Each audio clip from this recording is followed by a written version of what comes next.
Bienvenue pour cette nouvelle exploration ensemble. Aujourd'hui, on plonge dans un passage vraiment très court du Nouveau Testament, Hmm. mais alors d'une densité théologique assez remarquable.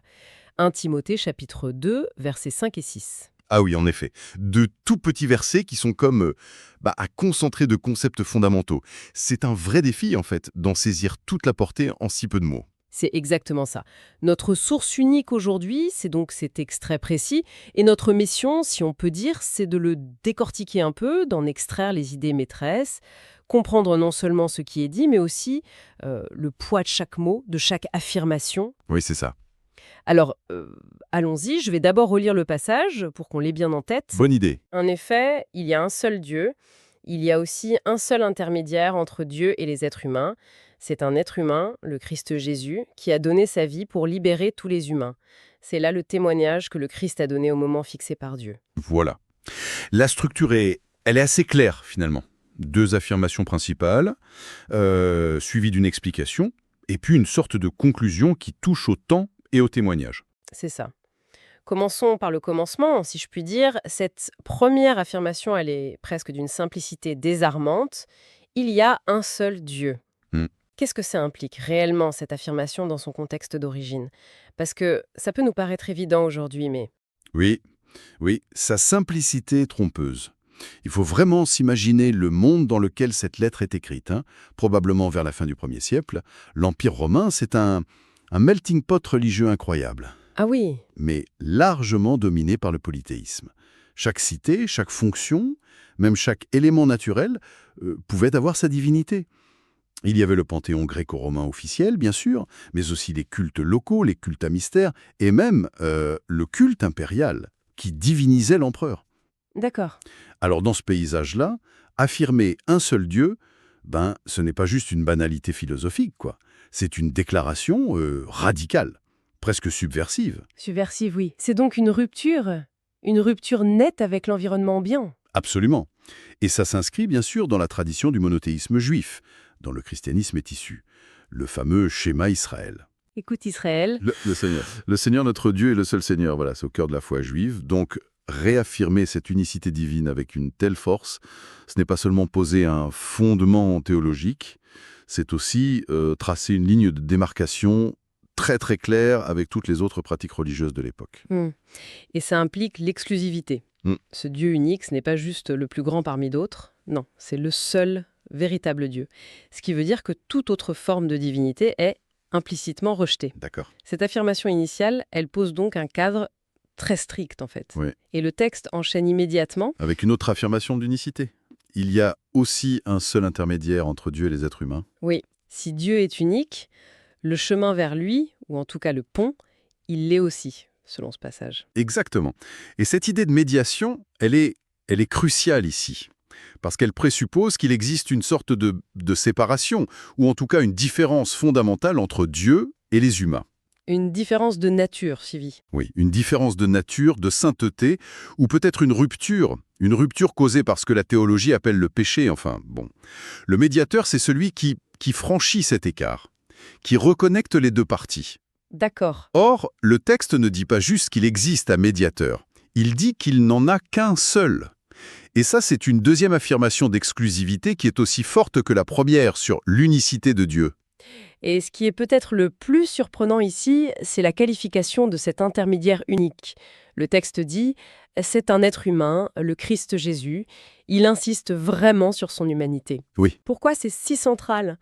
On aurait pu imaginer, je ne sais pas, un médiateur angélique, une force cosmique. Pourquoi un être humain? Alors ça, c'est un point absolument fondamental.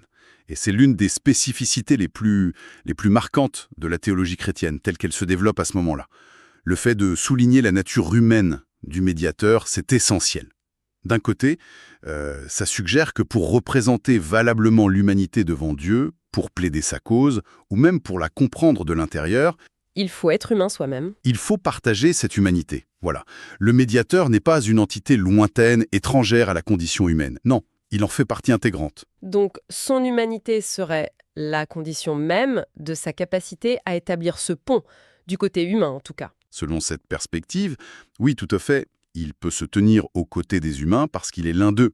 Mais, bien sûr, Le titre, Christ Jésus, Oui, il y a ça aussi. hein, Christ, ça veut dire loin, c'est l'équivalent grec du Messie hébreu. Ça pointe aussi vers sa dimension divine, ou en tout cas son rôle unique, mandaté par Dieu.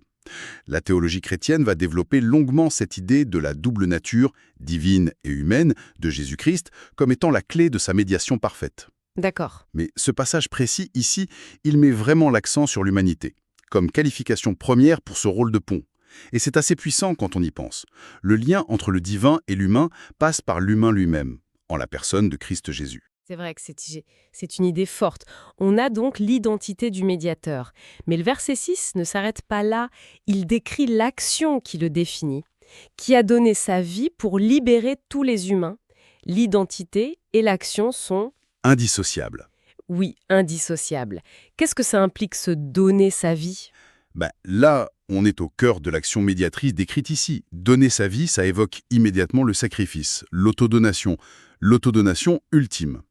Dans le contexte biblique, le sacrifice a souvent une dimension expiatoire. C'est-à-dire, C'est-à-dire qu'il vise à réparer une faute, à purifier, à rétablir une relation qui a été brisée. Et le texte précise bien l'objectif, c'est pour libérer. libérer. Mais libérer de quoi, justement? Le texte reste assez laconique là-dessus. Il l'est, c'est vrai. Mais si on reste dans la logique interne du passage, et puis du contexte plus large du Nouveau Testament, cette libération, elle est généralement comprise comme une libération des forces qui aliènent l'humanité. Comme, Comme le péché, compris non pas juste comme des fautes individuelles, mais comme une puissance de séparation d'avec Dieu et de destruction. La mort aussi, comme conséquence ultime de cette séparation. Et peut-être aussi ce que l'époque considérait comme des puissances spirituelles hostiles. d'accord. Le terme grec qui peut être sous-jacent ici, c'est antilutron. On le trouve dans une forme proche ailleurs, chez Marc par exemple. Et ça a une connotation de rançon. Une rançon. Oui, c'est l'idée de payer un prix pour racheter quelqu'un, pour le libérer de l'esclavage ou de la captivité. C'est une métaphore forte. Oui, très forte. Ça suggère un coût très élevé a été payé. Ça souligne la gravité de la situation dont l'humanité doit être libérée et en même temps la valeur immense de l'acte de Christ. C'est vraiment une image qui parle de rédemption, de rachat. Le don de la vie de Christ est présenté comme le prix payé pour cette libération. Et puis il y a la portée de cette action. Le texte dit pour libérer tous les humains. Pas juste un groupe choisi, pas une élite spirituelle, mais tous. Mhm. Comment on comprend cette universalité? C'est énorme comme affirmation. C'est un autre aspect radical du passage, vous avez raison. L'expression grecque hyperpanton, ça signifie littéralement pour tous ou au nom de tous. L'affirmation elle est sans équivoque. L'acte de Christ a une portée universelle. Bon, maintenant, Oui. l'interprétation de ce tous, ça a été, et ça reste d'ailleurs, un sujet de débat théologique intense au fil des siècles. Est-ce que ça veut dire que tous les humains seront effectivement sauvés à la fin? C'est ce qu'on appelle parfois l'universalisme. Ah oui. Ou bien est-ce que ça signifie que le sacrifice est suffisant pour tous, qu'il est offert à tous, mais que son efficacité dépend de la réception individuelle de cette offre? Le passage lui-même, il ne tranche pas explicitement ce débat séculaire, j'ai l'impression. Non, il ne le fait pas. Il affirme l'intention et la suffisance universelle de l'acte. Il a été accompli pour le bénéfice de l'humanité entière, sans distinction préalable de race, de statut social, de mérite. Et ça, c'est déjà une déclaration d'une portée immense, surtout dans un monde antique qui était très hiérarchisé, très segmenté. Oui, c'est vrai. L'idée que le même acte divin vise la libération de l'esclave et de l'empereur, du grec et du barbare. C'est révolutionnaire en soi pour l'époque. Tout à fait. Alors après avoir décrit l'acte et sa portée, le texte conclut avec une phrase qui semble le situer dans un cadre plus large. C'est là le témoignage que le Christ a donné au moment fixé par Dieu. On peut décortiquer cette dernière partie. D'abord, le témoignage. Qu'est-ce que ça veut dire ici? Alors, le terme grec, c'est martyrion. C'est la racine du mot martyr, bien sûr. Ah oui, d'accord. Un témoignage, dans ce contexte, ce n'est pas juste une déclaration verbale. C'est une preuve, une attestation, une manifestation concrète de quelque chose. L'acte même de donner sa vie est présenté comme un témoignage. Un témoignage de quoi alors? Probablement de l'amour de Dieu, de la fidélité de Christ, de la réalité du plan de salut. Le sacrifice n'est pas une fin en soi ici. Il est un signe, un message puissant adressé au monde. Et historiquement, bien sûr, ce lien entre témoignage et souffrance va devenir absolument central dans le christianisme primitif, avec la figure du martyr. Hmm. Et l'autre élément clé de cette phrase, au moment fixé par Dieu, ça semble introduire une dimension de plan divin, d'orchestration. Tout à fait. L'expression grecque qui peut être derrière ça est souvent liée au concept de kairos. Kairos. Oui. Le grec a deux mots principaux pour le temps.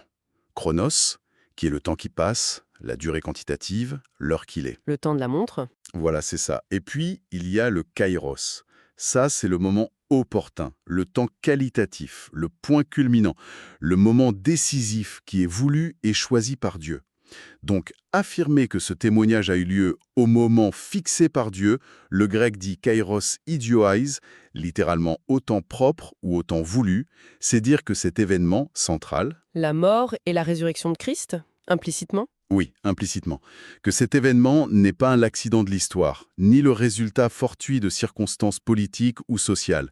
Non, c'est l'accomplissement d'un dessein divin. Ça s'inscrit dans une histoire du salut, qui est pensée et voulue par Dieu. Ça introduit une perspective assez fascinante sur l'histoire elle-même, du coup. Vue non pas comme une suite chaotique d'événements, mais comme ayant un sens, une direction, donnée par Dieu. Exactement. Ça confère à l'événement une signification qui est à la fois cosmique et historique. C'est le point nodal où le plan divin se révèle de manière décisive.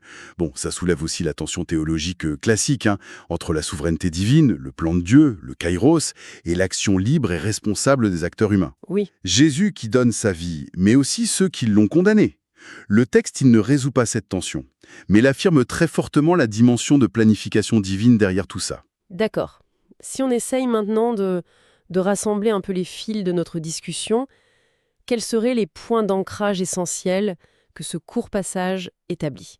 Alors, si on résume, premièrement, une affirmation monothéiste radicale. Dieu est unique. Point. Deuxièmement, une affirmation tout aussi radicale sur la médiation. Il n'y a qu'un seul pont, un seul intermédiaire entre ce Dieu unique et l'humanité, et c'est le Christ Jésus. Mhm. Troisièmement, une insistance sur la qualification essentielle de ce médiateur, son humanité. C'est crucial. Quatrièmement, la définition de son action médiatrice, c'est le don sacrificiel de sa vie, compris comme une rançon pour la libération. D'accord. Cinquièmement, la portée de cette action, elle est universelle, elle vise tous les humains. Et enfin, sixièmement, la contextualisation de cet acte, ce n'est pas un fait divers, c'est un témoignage, martyrion, qui s'inscrit dans le temps choisi par Dieu, kairos, et qui révèle donc un plan divin. C'est vraiment impressionnant de voir comment ces quelques lignes, en fait, construisent un édifice théologique aussi complet. On a la nature de Dieu, la nature et l'œuvre du Christ, la condition humaine, la solution proposée et sa place dans l'histoire. Tout ça en 2 versets. Oui, c'est une sorte de mine credo, si on veut.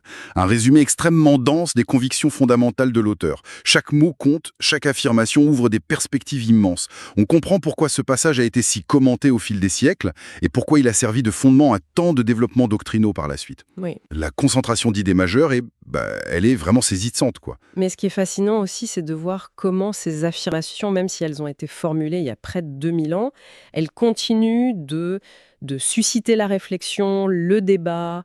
Bien sûr. Par exemple, cette insistance sur un médiateur unique et humain. Ben oui, ça soulève des questions profondes sur la nature de l'exclusivité religieuse, par exemple, sur la manière dont différentes traditions conçoivent le lien entre le divin et l'humain. Est-ce que c'est toujours par une figure singulière? Quelle est la place de l'expérience humaine elle-même dans la médiation? Et puis, il y a ce paradoxe apparent, l'universalité proclamée, tous les humains, qui semble liée à une voix unique. Mm. Comment on articule ça? Le texte lui offre une réponse très spécifique, très tranchée. Mais en même temps, il ouvre un champ de questions beaucoup plus large. On perçoit bien toute la richesse contenue dans ces quelques mots. Pour conclure notre exploration d'aujourd'hui, et peut-être pour laisser matière à réflexion, une question qui découle un peu de notre discussion pourrait être celle-ci. Le texte affirme avec force que le pont entre Dieu et l'humanité est lui-même un être humain, le Christ Jésus. Si on prend vraiment au sérieux cette insistance sur l'humanité comme lieu de médiation par excellence, comment est-ce que ça pourrait influencer notre regard sur la valeur, sur le potentiel, ou même sur le rôle de l'expérience humaine dans sa grandeur comme dans sa fragilité, dans la quête de sens ou dans la relation au transcendant, quelle que soit notre perspective personnelle d'ailleurs. C'est une excellente piste de réflexion, ça. Parce que si l'humanité est, en quelque sorte, le matériau choisi pour la médiation suprême selon ce texte, ça pourrait peut-être inviter à une revalorisation de l'humain. Non pas comme un obstacle qu'il faudrait dépasser pour atteindre le divin, Ah oui, mais peut-être comme le lieu même où cette rencontre est rendue possible. Ça pose la question de la dignité intrinsèque de la condition humaine et de la manière dont le divin pourrait se révéler, non pas malgré, mais peut-être à travers l'épaisseur même de nos vies, de nos choix, de nos souffrances. C'est une question ouverte, bien sûr, mais elle est directement stimulée par la singularité de l'affirmation de ce passage. une belle question pour continuer à méditer. Merci beaucoup pour cet éclairage. Merci à vous.